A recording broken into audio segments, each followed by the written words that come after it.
Derrière le scandale de l'affaire Zaya, il y a Abou Sofiane Moustaïd, un jeune homme assoiffé de notoriété qui vient d'être condamné à 1 an de prison ferme pour proxénétisme aggravé. Cette semaine, Julien Beau est allé le voir à Marrakech. 30 janvier 2014, 16e chambre du tribunal correctionnel de Paris. C'est le procès que tout le monde attend. Karim Benzema et Franck Ribéry vont comparaître pour sollicitation de prostituées mineures, la fameuse Zaya. Une affaire sulfureuse, à l'époque, elle n'a que 16 ans. Ma ligne de défense est la même depuis 4 ans.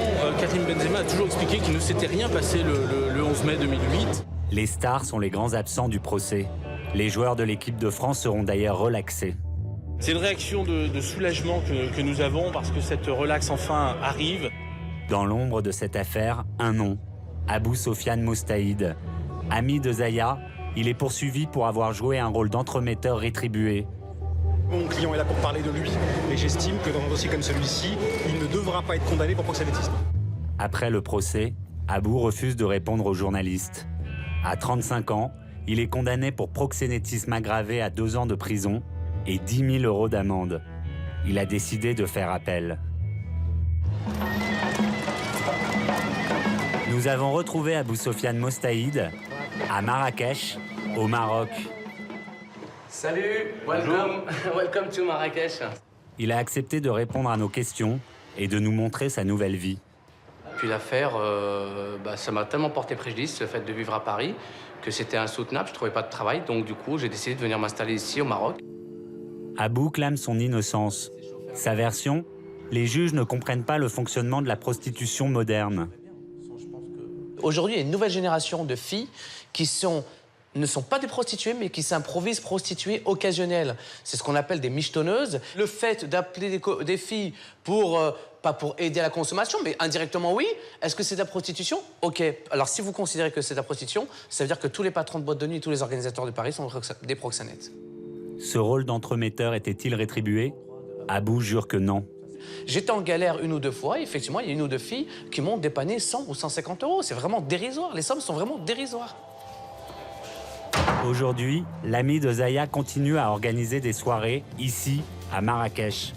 Le prochain événement, un défilé au Sofitel, un hôtel 5 étoiles. Ça va, gosse? Tranquille. Bien, ça va? fait plaisir Très de bien. te revoir. Bah écoute, ouais, de retour, ça y est. Depuis Ouais. le temps, Bah oui, tout se passe bien. tout va bien. La plus grosse soirée que j'ai faite, je crois que c'était pour au mois de juin, fin juin, pour la soirée de clôture du Marrakech du Rire, où là, effectivement, c'était carton plein, puisqu'en fait, et ce qui est marrant pour la petite histoire, c'est que c'était la période où les joueurs de foot étaient en vacances, et j'avais à peu près entre 20 et 30 joueurs de Ligue 1 et de joueurs d'Angleterre, d'Espagne qui sont venus pour la soirée.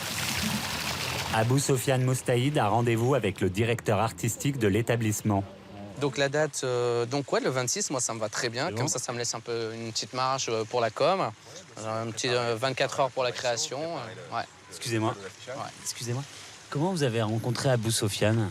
Je l'ai rencontré il y a quelques années sur Paris. Je m'occupais d'un établissement sur les Champs-Élysées. Ça vous gêne pas qu'il ait eu toutes ces histoires avec l'affaire Zaya? Pour vous, c'est quelque chose de...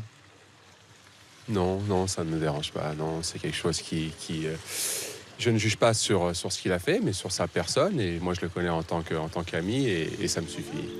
Loin des palaces, ce fils d'ouvrier maghrébin a grandi dans la banlieue lyonnaise. J'habitais dans une ville en fait qui était un peu l'équivalent de Neuilly-sur-Seine.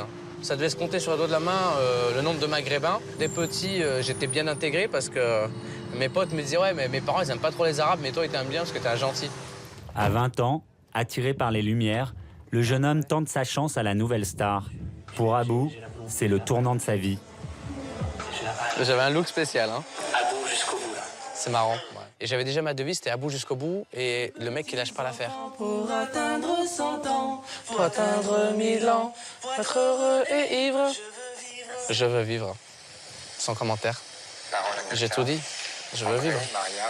Ce qui est drôle, c'est que vous savez pas chanter. Pas du tout. Non, je sais pas chanter. Vous êtes allé au culot. Je suis allé au culot. Et après, Dovatia a répliqué en disant « Abou, quel dommage que tu chantes mal parce que t'es une star, t'es notre star à nous, et on te reverra quoi qu'il arrive. » Il voulait être une star, il fera de la télévision sur le câble. C'est le Abou Show sur la Local TV. Comment expliques-tu cet engouement pour les jeunes de vouloir faire justement toutes ces émissions de télé-réalité et entre guillemets devenir, vouloir être une star. Parallèlement, il devient organisateur de soirées parisiennes. Des soirées où il côtoie le monde de la nuit et des people. J'aime bien Abou, c'est mon pote. Qui reste aussi naturel qu'il l'est. Abou, joyeux anniversaire.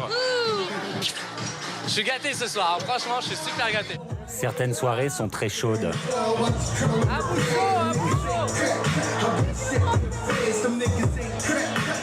C'est grâce au Abou Show que je suis devenu organisateur soirée. Et puis après, vous connaissez la suite. La suite, c'est bien sûr sa rencontre avec Zaya. On les voit danser ici ensemble dans une émission de télé-réalité.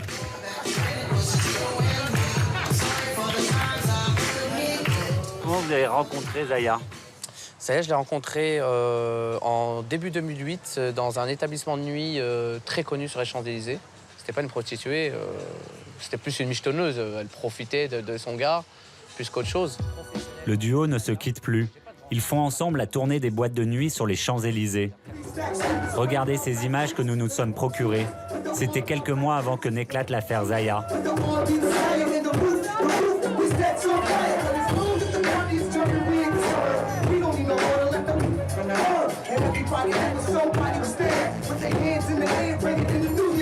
Elle faisait partie des filles avec qui je sortais. Et malheureusement pour moi, j'ai envie de dire, par la suite, elle se prostituait. Chose que j'ai découvert bien après. Zaya déclare le contraire à la police. C'était en 2010. Le procès verbal est implacable. Elle dit que c'est vous qui la faites rencontrer plusieurs hommes depuis 2 ans. Je proposais à ses amis un tarif de 1 000 €. En 2008 et 2009, il me faisait rencontrer vraiment beaucoup d'hommes. 4 par mois environ. En fait, Zaya, déjà, premièrement, c'est pas elle qui a parlé, parce que Zaya ne sait pas parler. Déjà, je pense que c'est la police judiciaire, la BRB, qu'on fait les questions-réponses. D'ailleurs, après, elle s'est rétractée, puisqu'en fait, justement, elle donne une seule et unique interview, c'est dans Paris Match, où elle déclare qu'elle n'a pas de souteneur, qu'elle donne son argent à personne et qu'Abou est son ami. 2 versions totalement contradictoires. Je me suis senti trahi. Zaya m'a trahi. Nous avons voulu éclaircir ce point auprès de la principale intéressée. C'était mercredi soir, à la sortie de son atelier de couture. Bonjour Zaya, on voulait vous parler d'Abou. Vous vous souvenez d'Abou? Il dit que vous l'avez trahi. Zaya, s'il vous plaît. Je lui en veux énormément. J'étais animateur télé, je faisais des soirées, j'étais vraiment dans la lumière. Et moi, qui étais un honnête citoyen, je suis passé de la lumière à la prison de Fresnes et qui, elle, est une prostituée, passée du trottoir au podium. La nuit tombe sur Marrakech. Abou Sofiane Mostaïd part travailler. On y va? On va sortir un peu faire la fête? Là, on va aller au Jet Set. C'est moi qui m'occupe de la partie artistique de l'établissement. Ça va aller. Ça va? Il y a du monde? Ouais. Alors là, on est au Jet Set. Donc là, c'est le band.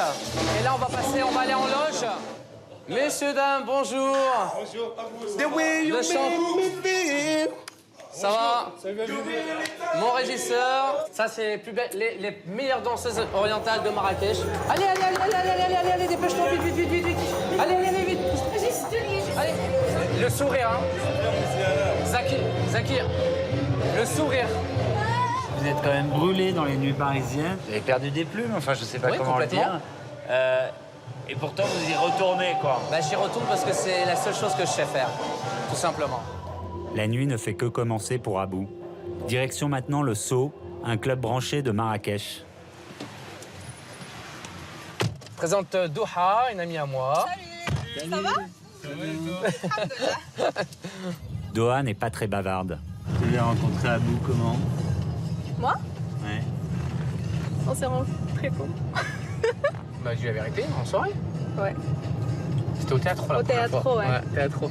Et vous justement ces histoires Doha, ça vous a pas dérangé sur Abou? Non, du tout. Bonsoir. Ça arrive tard. Doha, Raja. Vous me connaissez, c'est bien. Espace VIP, bouteille de champagne. Abou est ici chez lui. Vous comprenez que cette image de vous entre ces 2 jeunes filles peut étonner? Ouais. Alors, ça peut étonner, Mais j'ai tellement rien à me reprocher que j'ai envie de dire à ceux qui vont s'imaginer des choses, j'en ai rien à foutre. 1 an. C'est le temps qu'il reste avant le jugement en appel. 1 an pour prouver qu'il n'était pas proxénète. Je suis un mec gentil, j'organise des soirées avec des gens intéressants, et forcément ça attire les gens intéressants. Julien Fiabou est au Maroc, c'est parce qu'il fuit la justice française? Non, pas du tout. Au contraire, il s'est toujours rendu à toutes les convocations. Simplement, il a fait appel. L'appel est suspensif. Il est donc libre d'aller et venir au Maroc où il veut. Et de faire ce qu'il veut, et quand la justice le rappellera, il reviendra. Merci beaucoup, Julien.